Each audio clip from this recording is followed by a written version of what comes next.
symmetry. It's in our art and architecture. We even balance equations on it. Our love of symmetry makes sense because we're symmetrical. 2 eyes, 2 ears, 2 arms, 2 legs. Bodies that are built like paper dolls. But that outward beauty is superficial. If you peel back the curtain, then that symmetry disappears. Your guts are a mess.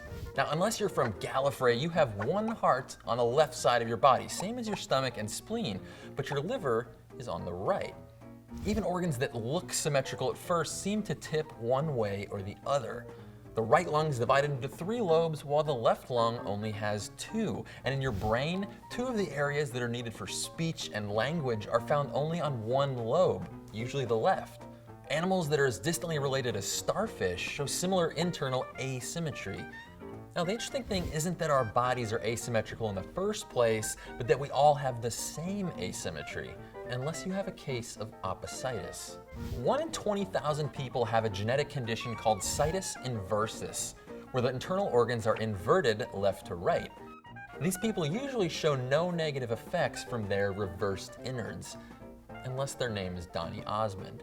In 1972, the singer was checked into the hospital nearly unconscious from pain on the left side of his abdomen. It sounds like a classic case of appendicitis, except the pain was in the wrong place.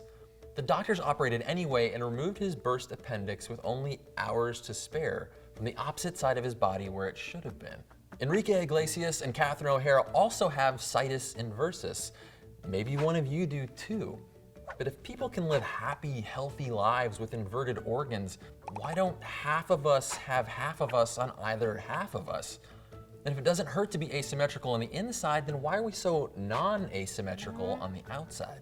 One theory says that throughout evolution, when animals are looking to pass their genes on to the next generation, sometimes it is what's on the outside that counts. Female barn swallows seem to choose males based on the symmetry of their long forked tails. Highly symmetrical bodies in animals might signal quality genes and better offspring. Of course, when humans pair up, we display many kinds of symmetry. And we look for a lot more than just balanced bodies. I mean, you wouldn't decide to date someone based on where their heart was, as long as it's with you. Aww. So how does it get this way? All we need in order to define left from right is to determine which end will be the head, which is the tail, and which will be the back and belly. But that only sculpts our outer shell. Maybe the orientation of your organs just goes with the flow. In the earliest days of an embryo, left and right are symmetrical. Last year, researchers found that hair-like cilia on this special bunch of cells in a central region begin to beat in unison, pointing toward what will later become the left side. Now, like a blender, they wash a current over the outside of the embryo, and pressure sensors on that side turn on a gene that determines which side every one of your organs will live on. It's strange because it doesn't have to be that way. Our guts could work in either orientation, but for most of us, it just is that way. Hopefully you've seen the other videos in this series on guts.